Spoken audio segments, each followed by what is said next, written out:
Basically, because you don't have to take CVSP 201, the first part of this semester is an attempt to try to fill in a little bit of the Greek and Roman background too, having to jump right into monotheistic thinkers, not having had anything of the Greek and Roman or the Hebrew and Christian and Islamic actual scriptures and texts, and just jumping right into some of their thinkers. And a very important point, I think, and I think it's connected also with something that Augustine contributed, and that is you can't really separate philosophy seriously from culture, from life. And when you jump right into just some of these theologians and thinkers and philosophers, without any of the background of the actual, monotheistic stuff that was going on in the Hebrew and Christian and Islamic worlds, and the scriptures that they produced, etc., it's very hard to really appreciate them fully. But we do what we can given the way the course now is. So the fly sheet I give you actually is meant to be a workshop, a worksheet. I certainly will not cover everything in it. I used to have 2 lectures in which to give it. The first lecture would be to kind of try to fill in a little bit of the background from the Hebrew and the Christian scriptures before we move into Augustine, and with primarily a focus on what we try to do in CVSP. What are they saying about us and about our own human life? What are they saying about the meaning of our life? And basically, if you take a look at the very first sheet, there are some main categories there.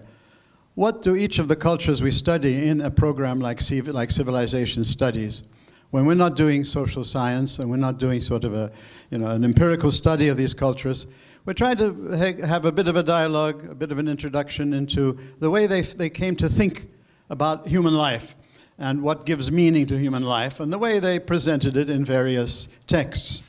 So basically, if you look at A, B, C there on your sheet, first of all, especially A, B, C,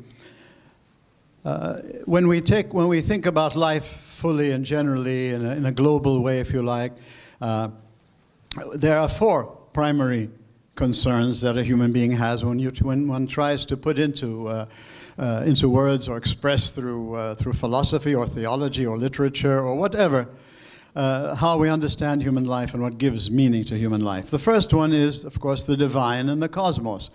What do you think about the divine? Is there a God? Can we not really know anything about a God? I mean, are you an atheist? Are you an agnostic? Are you various different types of people under this? Of course, no one of them subsumes everything. Do you believe there's one God, an Abrahamic God, like the Hebrew, Christian, and Islamic world tends to believe? What is your belief? Do you believe there's basically the world is like, in most Eastern philosophies, there's the universe itself, and that the divine is the divine force within everything. So there are many ways of understanding the divine that humans have presented throughout the centuries. So the divine and the cosmos, because the cosmos is the Greek word for the universe, which came to be used a lot.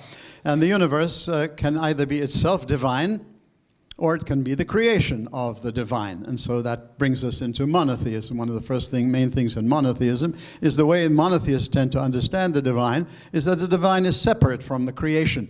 There's one God, absolute, who creates the whole world out of nothing. Usually that tended to be the way they came to understand it, that just by his spoken word things come into being. And so there's a dualism there. There's God, there's the divine and the cosmos. But for many of the cultures of the world, previous and post the monotheistic, there aren't 2. It's not a dualism, it's a monism, if you like. There's only one reality, the universe itself. And everything we call, whatever we name, whatever we call, whatever we specify, are basically parts of that one cosmos, one reality.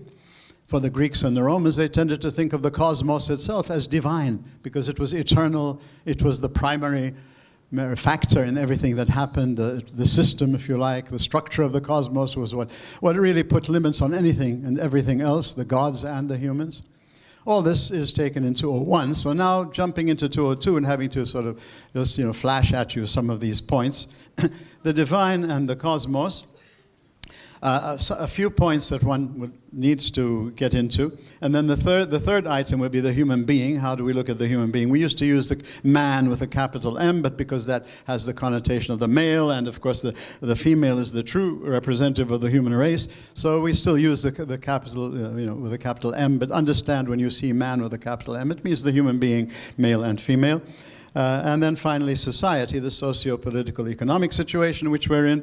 Those four categories, the divine, the cosmos, the human being as such, and the socio-political economic factors that create us. The way we think about these things, not the way we study them in specific departments to get our BA or our BS or to become specialized. When we sort of separate ourselves from our specializations, and that's what CVSP was meant to be, a breathing space for you all to think about things globally, to put what you're studying and your specialties into your own human reflection and thought, personally speaking, about what gives meaning to you in the world. What is your view of the divine? What is your view of nature? Is nature something to be trampled on and used for money, or is it sort of a safekeeping thing that's been given to you? Do you have to protect the environment? How do you see nature? Do you worship nature? There are many different ways of understanding the cosmos and nature. I mentioned already many ways about looking at the divine. The human being can be looked at in terms primarily of their beauty, their strength, their wealth, their social position. There are many things that identify us as human beings, but primarily what thought and what reflection leads us to think about is, well, what are those things that really make one human being more, or myself, how do I become humanized?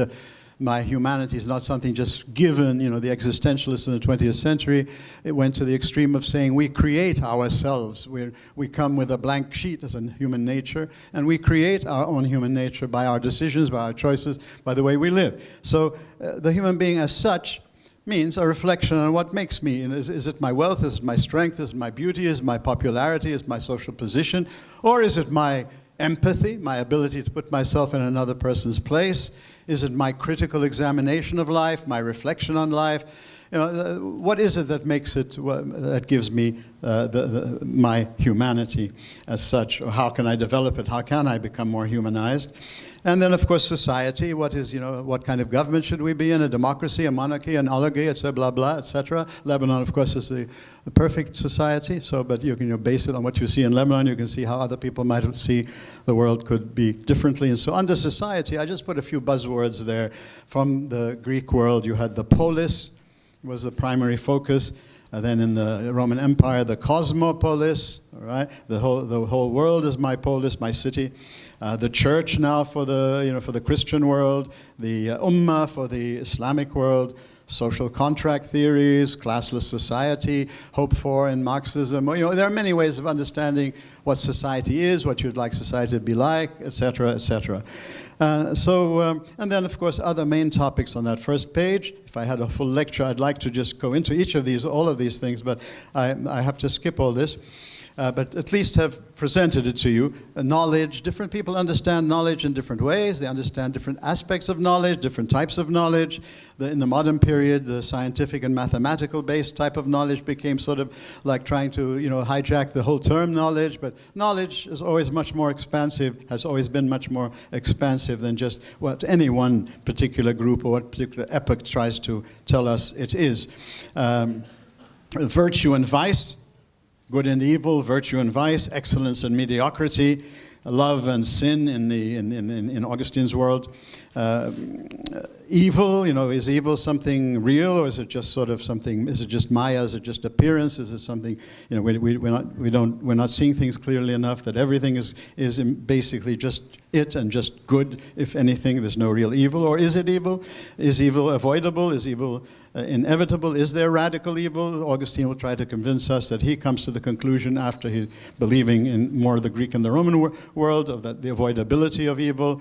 That basically evil is really a function of blindness, ignorance, immaturity. He comes to think that it's much more an aspect of our creativity, our creative power to warp things. And when we warp something, we in this sense, create evil, and that it is real and radical and it is destructive and something that has to be taken care of. And then, of course, love. And love is a buzzword. It has so many different meanings. The main meanings that are being used by an Augustine, since that's the first topic we're dealing with, are going to sort of summarize many of the meanings of love and many of the terms used for love in the Greek and Roman world in terms of two Greek words and then Roman words there: agape and eros, caritas and amor. Agape and eros at the bottom of the page are the Greek terms. Caritas and amor are the Latin terms, because Augustine was using Latin. These are the main focuses of understanding the ocean of what we call love that has so many different aspects, so many different dimensions, so many different types of love. But eros represents primarily attractive love.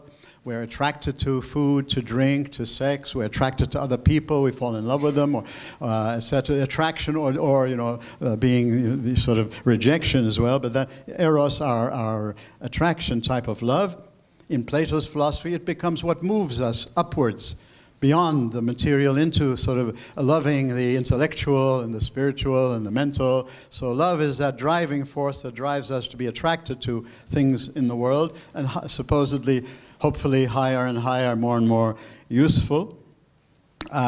Agape was a Greek word that was rarely used or little used in the Greek, and this is the word that the Christians took. You see, if we had taken Christian scriptures, when they had to write in the Greek, because it was in the Roman Empire and the common language was in the Greek, they chose to use agape to refer to divine love, to the experience of love that they claimed they were experiencing by the intervention of God through Christ, and just generally the presence of God in the world, that you can experience. In addition to eros love, you can experience agape love.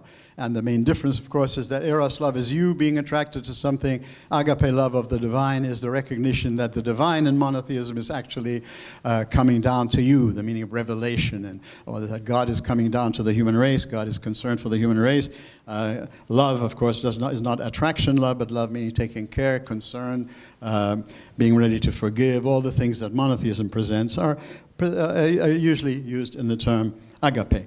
Our friend Augustine, if he is our friend, used the words amor, from which we get, amorous and amour and all that, for eros, and caritas for agape. Caritas does not mean a charitable institution that we have, but it means, finally, we will see, it will mean when divine love agapizes eros. And this is what Augustine tries to present to us, that the full experience of love in the human world is when you experience how God's love comes down and transforms the human love we have in eros, and so it doesn't deny or take away the human, but it fulfills it through giving it a sense of direction, a sense of vision, and a sense of going out of itself and serving others rather than just serving itself.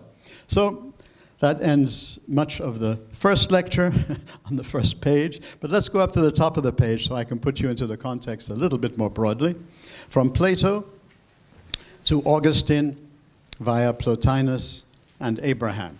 The title itself is meant to put you a little bit into the context. We're jumping now from, in the CVSP world that we took, and as very nicely presented to you last week by Professor Yunus, tried to introduce you in one lecture into the whole world of Plato and Augustine and Plato and Aristotle and Plotinus. This is the challenge of reading someone like Augustine, which is the first book you're reading, without really a sufficient background on these things, so you understand what the man is doing. Great people are always standing on the shoulders of giants and recognizing it.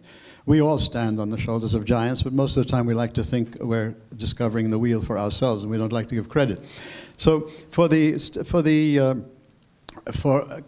Augustine, he's very much developing what he has come to understand through primarily the Platonic type of philosophy. But as Professor Yunus explained to you last week, Plato's philosophy, but Plotinus, who claimed to be a Platonist really himself, he thought of himself only as doing Plato's philosophy. But as Professor Yunus showed you last week, you can't sort of go over so many centuries and not be influenced by Aristotelianism, by Stoicism, by other things. So Plotinus actually brings together much of what we have that flows into Augustine. So from Plato to Augustine, but via Plotinus. And the other missing aspect, which we have no time to really help you with, but is so important. If you lose the Bible, you can reconstruct the whole of the Christian Bible from Augustine's writing. He was thoroughly immersed in the Abrahamic monotheistic scriptural tradition of the Bible. And this is the greatness of what he was doing. He was bringing the best of what he was now experiencing after accepting monotheism, for over 30 years rejecting it as stupid and as second-rate compared to the Greek and the Roman. He himself was, introduced to people who could help him to read the scriptures and understand what the scriptures were and not just look at them superficially. And he became convinced in the world of monotheism, and he finally accepted Christianity as the particular type of monotheism of the day. And then, because he was so full of the Greco-Roman literary and philosophical world, this is a very special sort of topic in our CVSP world, because you have somebody here bringing together two vast traditions in one of the most useful way, because everybody tries to do this. But I think when you're going back over everyone who's tried to do this, of all of the Hebrew, Christian, and Islamic world, Augustine does much of what the others do, but he does something in a very unique way, which in the 20th century influenced philosophy in a very powerful way, which the others didn't. And this is existential philosophy, not existentialism. That's just one type of existential philosophy. But he took philosophy by what he did. He gave inspiration to those who saw philosophy as not just dealing with abstract topics and theoretical topics, but all your theory has to be continually tested by life. And that's what existential primarily means. It doesn't mean existentialism, either Christian or atheistic or whatever else, but because those are just schools of thought. But existential is a much broader term. Existential means primarily you seek wisdom. Philosophy is the love of wisdom, the search for wisdom. But to do it, you have to have two wings. You have to have a good mind and a good knowledge of philosophy and being able to do, to analyze and think in that way. But which all philosophers have to have, or we wouldn't pay any attention to them. But for what Augustine was doing in his own philosophizing, and especially here in the Confessions, was primarily linking everything, every conclusion he had abstractly to experience. So this was called by one lecturer once, this is Christian experience philosophizing. So he's bringing together the faith life that he had been living for about 11 years before he writes the Confessions, all the knowledge and the experience and the thought and the reflection he had by living a monotheistic life and seeing all his troubles and his difficulties and his problems and his infighting and all of that. What he had learned from that in terms of a human being for the love of wisdom, he then is able to combine that with putting it into Platonic philosophy. So he gives credit, you see, to Plotinus and to the Platonists, as that he couldn't have done philosophy. He couldn't have philosophized had he not learned how to philosophize from Plotinus. So you have someone standing on the shoulders of the giant Plotinus, but himself having another pool or resource of human material and human experience to use in his reflection, and his total philosophy becomes a very unique one, and that's why I think he's an important thinker for our CVSP course, because we're not doing philosophy as such. We're trying to introduce you to the broadest array of what you can do under the rubric of philosophy. So existential philosophizing is what you're doing all the time when you put into words what you're experiencing. So that's the beginnings, that's the source of, then you can put it into more and more precise terminology, et cetera, et cetera. So you and I are philosophers by birth, supposedly. We have the capacity to seek wisdom, to love wisdom. So philosophy, the word can mean many, many things. But it can simply mean our ability as a human being who uses their mind to be seeking wisdom, as we do anyway, just in general life. We're seeking wisdom. We're seeking how to live, how to get along. That's wisdom. But as we use our mind to try to put it into categories, put it into a philosophy of life, put it into et cetera, et cetera. So knowledge, then, D, if we go through just a D there on your thing, knowledge for an Augustine, and getting it from his Abrahamic tradition, getting it straight out of the Abrahamic experience, not the Greco-Roman experience, is knowledge that you get every day, knowledge that you get through socio-historical experience, through a relational experience. Covenant is very important in monotheism. Cosmos is the big word in the Greek and Roman. To know who we are and what life is all about, we have to understand the cosmos. That's very important. But for the monotheists, their focusing was on, we have to learn about how we get along with each other, how we relate to one another. Covenant, the relationship we are in with other humans. So covenant and cosmos together will form a very interesting philosophy, and that, I think, is really what Augustine's philosophy overall is all about, the bringing together of the focus on cosmos and understanding the world we live in, and so he rejects astrology because he feels it's not scientific.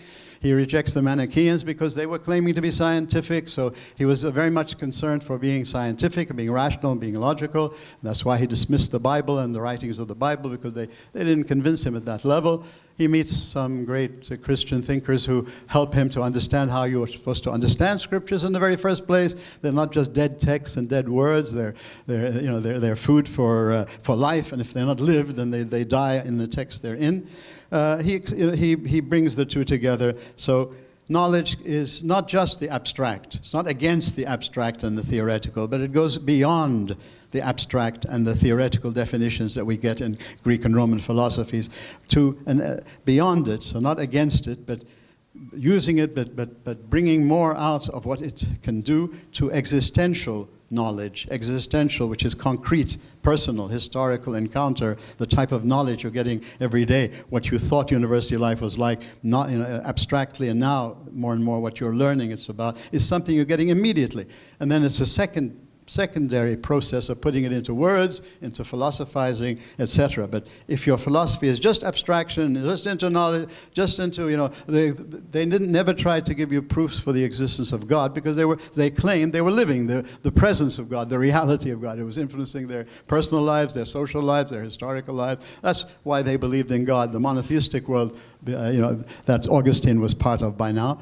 Putting this into proofs for the existence of God. We'll be looking at some of them in this course. That's what the Greeks and Romans specialized in. When we get to our friends who do this, starting with Augustine and then some of the Islamic thinkers, they're basically making use of the Platonic and primarily the Aristotelian proofs for the existence of God. There must be a prime mover. There must be a first cause. There must be a final cause. There must be a necessary being. Things like this that you can prove simply logically. So the Christians and the Muslims and the Hebrews tended, that's the story of 202, tended to try to wed the two. Some rejected philosophy completely, but most of the great thinkers found a way of bringing them together. Some thought philosophy should be the ultimate test for everything. Others believed, no, the life of faith has to trump the reason, and if reason itself does not fit what we're experiencing, then reason has the problem, so therefore faith, but faith here meaning the life of faith, the experience of faith, not blind faith or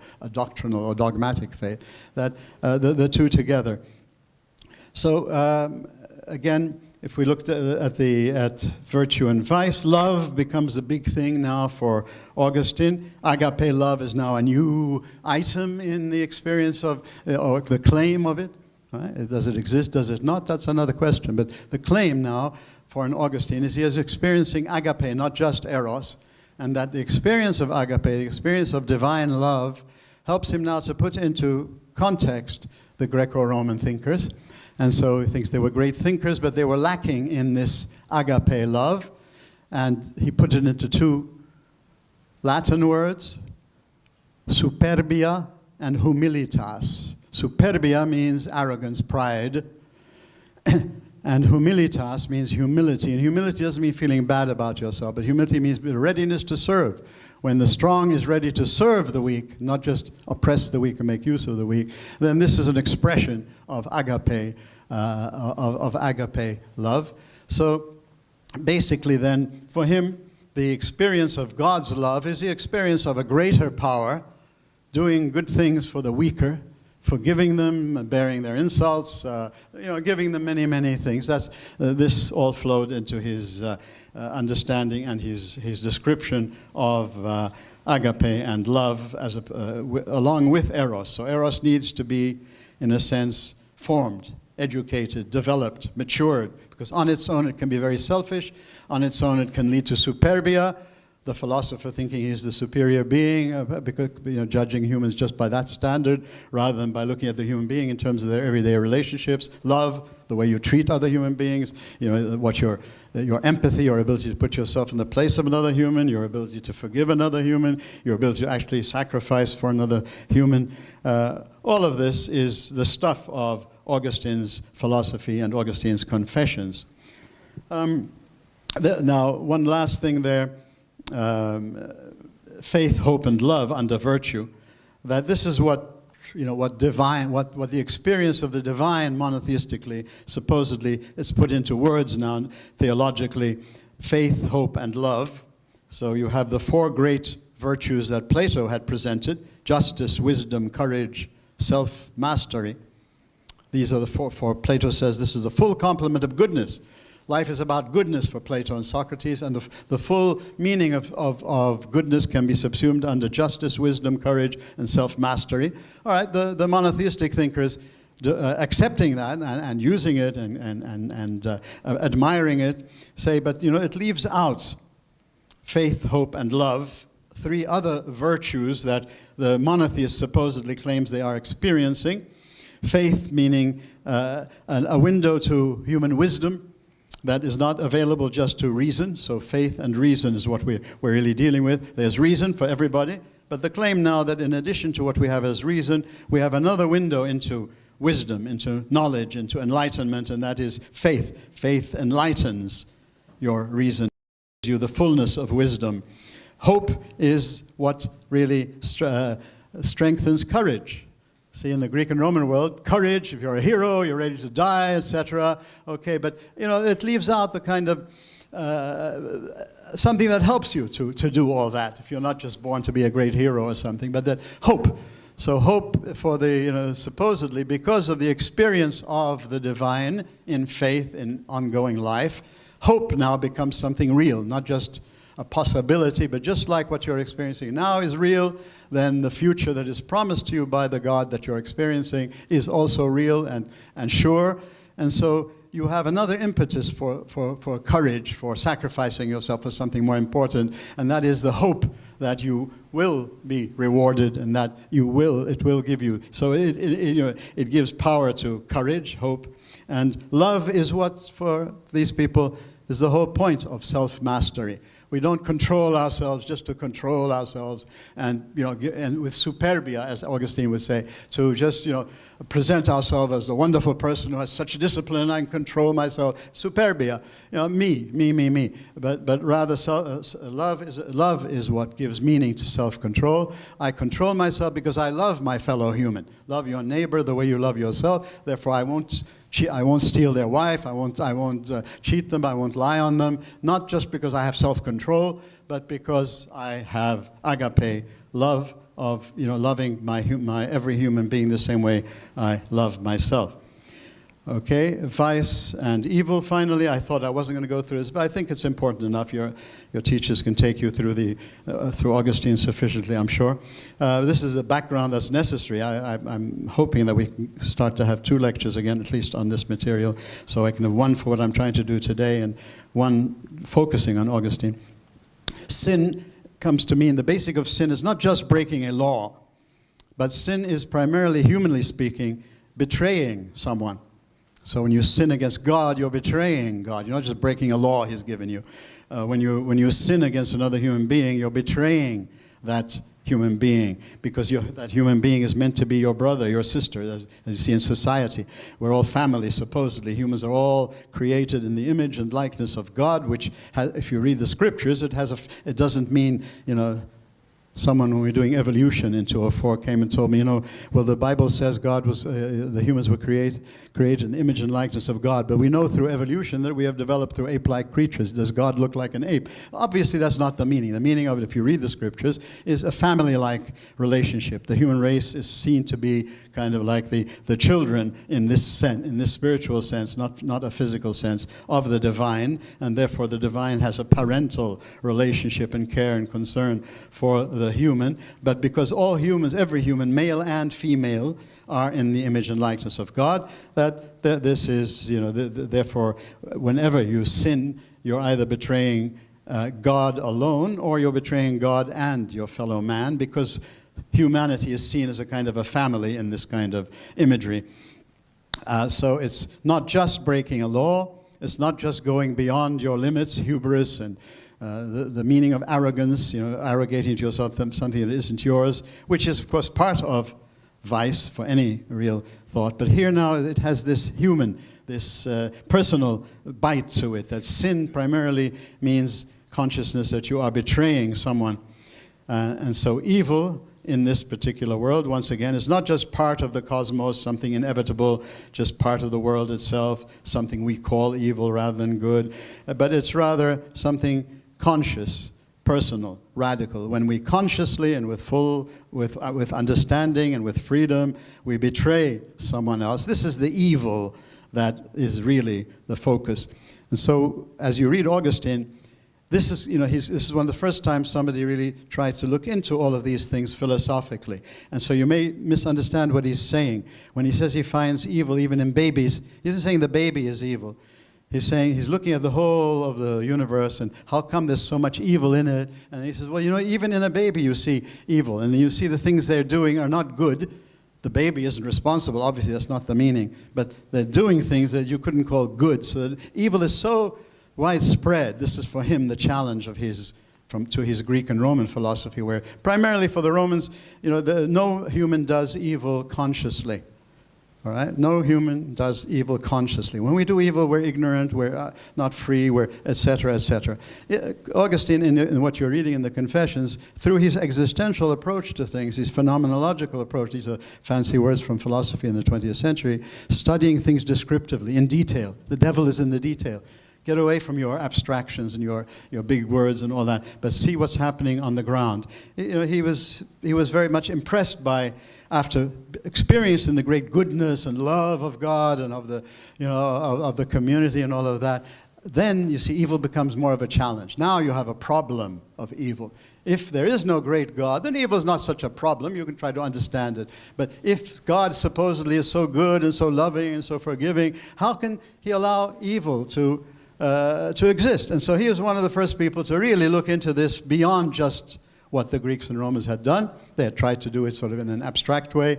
Evil is the absence of a good that should be there, etc. There's things like this. He builds on all of the Greek things, but he brings in this personal approach, this concrete approach to things that are real for us in life. They're not abstractions, they're real human issues, where evil is something, that we can't just say, oh, well, it's just a question of blindness, ignorance, immaturity. People are betraying me consciously, personally. This is radical. I am capable, he discovers, of betraying others consciously and personally. And this becomes the challenge for figuring out philosophically how are you going to make sense of all of this. So that's the first sheet. The very top says, thinkers in monotheistic societies, the interaction of three main visions. Now we're getting into quote-unquote Abrahamic monotheism, Hebrew, Christian, and Islamic. The Homeric, Greco-Roman world, because they're all very much influenced by Homer. Virgil was very much influenced by Homer, and he was the Roman Homer. And, of course, mysticism as a third approach to understanding human life. The Greco-Roman way is that we were through tragedy and rationalistic philosophy, if you took 201, and other ways. The Abrahamic monotheistic, as you'll be looking at a bit more in this course. But there's also mysticism. You'll be looking into mysticism in particularly with Sufism in Islam, when Islamic thinkers have to see, can we reconcile classical or traditional monotheism with mysticism? And you'll see how that is handled by them. But Augustine already handles this because he was into the world of mysticism, rational mysticism of Plotinus, because Plotinus' system was both rationalistic, following Plato and Aristotle, but it also had this mystical element of unity. Finally, the brilliant mind will seek to be united mystically with the one, with the whole. And this will lead into Wahdat al-Wujud and things like that later on in Sufism, and that you will look at. So there are three great systems of the way people look at the world and how they try to interpret it. And they're all interacting with each other in this particular semester. Augustine experiencing the Plotinus approach, and then experiencing a mystical experience, a Christian mystical experience. So you can't just say mysticism. He and his mother are praying, and they are taken up into a mystical experience together through their just normal prayer, and that into a mystical experience. So mysticism can mean doing the techniques of mysticism and traditional mysticism, meditation and seeking cosmic consciousness, and Wahdat al-Wujud, Fana al-Baqa, which you'll deal with. But there's also the mysticism that you often hear about within the monotheistic world, and certainly in the Christian world. It's a different type of monotheism. A monotheism that's always covenant. There's always more than one person involved in the unity. So he and his mother were there together, and in Christian mysticism generally, the mystic is very much united to the community, has no meaning apart from the community, subjects themselves to the community, and then in doing everything that the community does in a very special way, experiences some mystical unity. So I'm just trying to put you into the ocean of what these things involve, so you don't think they're as simple as you might have thought. And hopefully you don't ever think one course like 202 is going to get it all into you. But I wanted to put you into that world today. Now let me see how much more time so I can spend at least a few minutes on Augustine, and leaving it to my colleagues to have to do what I haven't been able to do. But I think this context I find it very, very important. And having used it in the past, over time, I'm sad that I have to do what I'm doing now. I have 13 more minutes according to the perfect timing of my clock. If you take a look at the other sheets, just to explain what they are.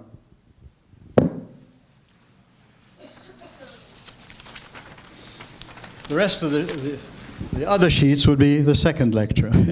His work has been called Faith Seeking Understanding. And hopefully by now you're having a bit more of an understanding of these terms. Faith does not mean my belief, my doctrines, my dogmas. It means the whole life of faith. So Augustine, as a human being, as an existential being, is seeking now to, through all of his experience and etc., that he's getting through the life of faith, put it into Greco-Roman philosophizing, seeking that type of understanding of what he's understanding directly through life. Now he wants to put it into an expression that can be universal, that people can interact with and discuss.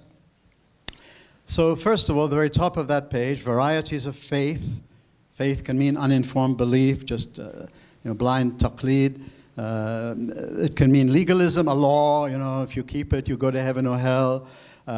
It can mean, however, for most of the people of this course, certainly, and for most serious monotheists, a vibrant way of life and experience. Otherwise, it has no meaning for serious people. So there's a big spectrum going from a rigid or a fanatical understanding or an uninformed understanding all the way through the spectrum to more and more enlightened application, understanding of faith. So faith means the life of faith, not just the content of the dogma or the doctrine or the particular place. Theology, again, this term, is a big word. Now it has many, many different branches. But I'd like to at least, if you've never been introduced to it at all, there are at least these types of theologizing: natural philosophy, natural theology. Natural theology. This was Aristotle's. No revelation, no monotheistic experience, no community experience, just the mind using reason can come to conclusions about theos, the main force in his universe, theos, God. So natural philosophy, Aristotle, but Christians and Muslims and Hebrews use this So you get that type of Hebrew Christian Islamic philosophy where they're using just reason, following Aristotle and things like that, seeing what can we say about God just using reason, not with... so people like Ibn Tufayl in the past, when we used to have Ibn Rushd, certainly, Aquinas, you'll have these in this semester, all had part of what they produced was natural theology, following Aristotle as such. Then there is revealed theology. Revealed theology is the theology that that uses reason, otherwise no one would read it or think about it, but using reason based on what they consider, what they claim to be revealed sources of knowledge and information about life. So reason tied to revelation in a systematic way, a doctrinal way, revealed theology, Mu'tazilite, Ash'arite, we'll be looking at in this semester, Aquinas, Calvin and Karl Barth and Protestantism, even though we're not looking at them now. The focus that, no, reason cannot really understand anything about God except what they can get from revelation. By using reason or what you get from revelation, you'll understand more deeply and more broadly, God. But it's tied to revelation. Some of these people did both. Like Augustine, Aquinas, Ibn Rushd does both. In some of their writings, they seem to be a natural theologian, and others revealed. Existential theology is the one that became more popular in the 20th century because people were sick of abstractions.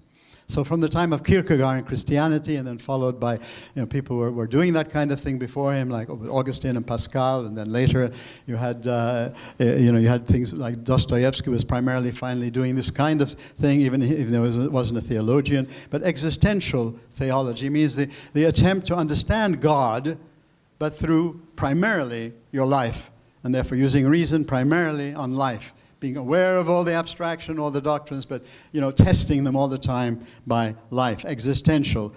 The Orthodox world here, the Eastern Christian Orthodox theologians, focused primarily on what they call mystical theology, meaning only people who have actually experienced God can really write theology. So the Gospel of John, the writer of the fourth Gospel of John in the 27 books of the New Covenant, the Christian scriptures, John was considered a theologian because he experienced God. He wasn't just abstracting about God. The other two that they are famous, it's good for you just to hear about them at least, names, Gregory Nazianzen and Simeon the New Theologian, are the three that are primarily accepted by the Orthodox as true theologians because they were mystical. They weren't just revealed or natural or existential, but they primarily had this mystical experience of God beyond just the ordinary mystical experience that monotheists can have through prayer or through things like that.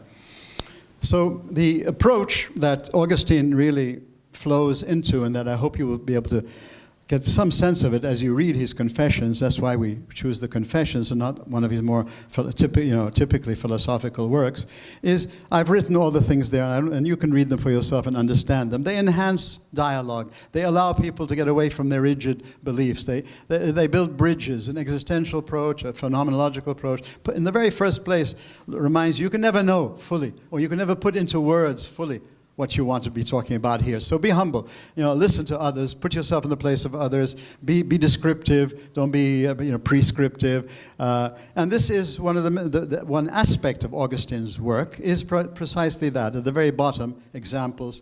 When he speaks about the knowledge of God or God's love or original sin that he develops later as a theology, the problem of evil, the problem of how can we square if God knows everything ahead of time? How can we talk about free will, the Trinity, incarnation? All of these things, if they stay at the abstract level, lose their meaning concretely. You have to see what are people trying to express. What's the experience that people are trying to express through all of this? Does original sin mean humans are guilty for the previous sin? That's one extreme interpretation, which most Christians reject.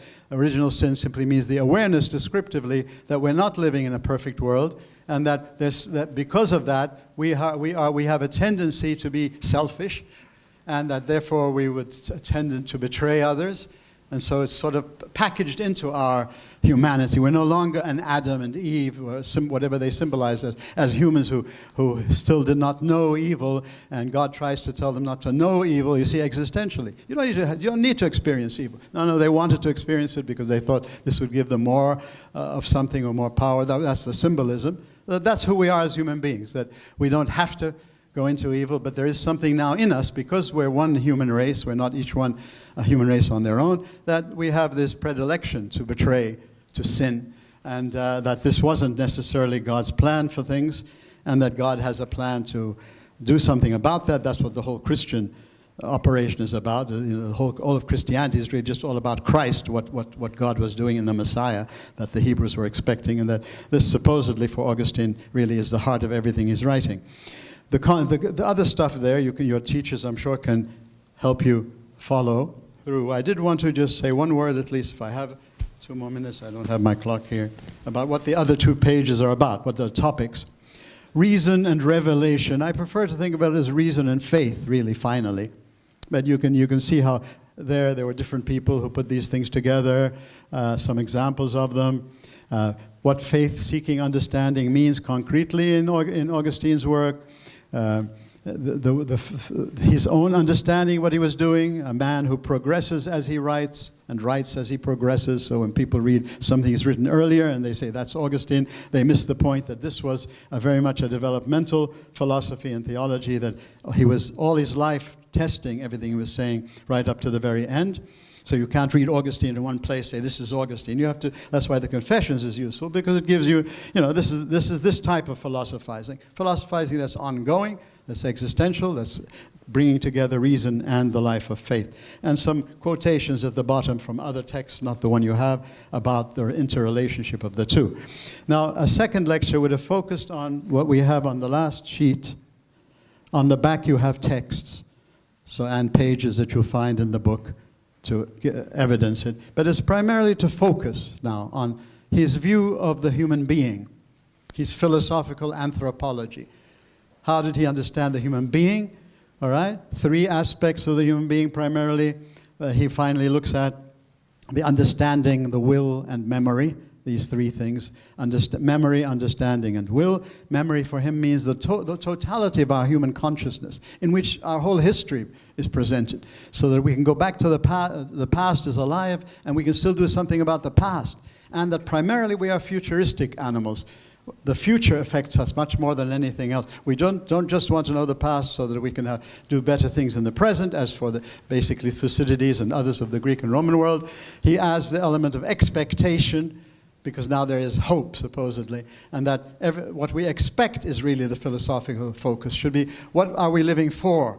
And what we're living for is the future, and the future, therefore, whatever it is we're living for, is affecting you and me right now in the present. So the present is this flowing dynamic of past, present, future, which is our memory, not just ability to remember, but that's the meaning of memory. Understanding is our attempt now to, through experience and reason, through reason and faith together, reach understanding.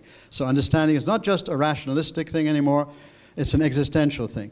Understanding means the combination of what we get through using our minds and our theory very well, but testing it on experience, you get understanding. So as creatures, we are creatures who seek understanding. We have memory, so our history is alive in us. We are historical animals, in other words. We are animals who seek understanding, but how do we seek it? Not just rationalistically, but through reason and faith, and faith here meaning experience. All right? And finally, the will. And this is the most important thing that he has brought into philosophy generally. The Greeks had focused on reason. The will generally, the will for the Greeks will, in a sense, automatically follow reason. If you know something, you'll do it. This was the Socratic formula. Aristotle developed it a little bit, but never went into it in detail. Augustine now comes in and tests this theory.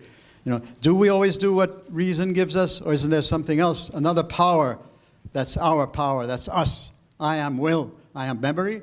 I am understanding. I am will. They're not 3 me's, But there are three main ways in which I can express me as a human being.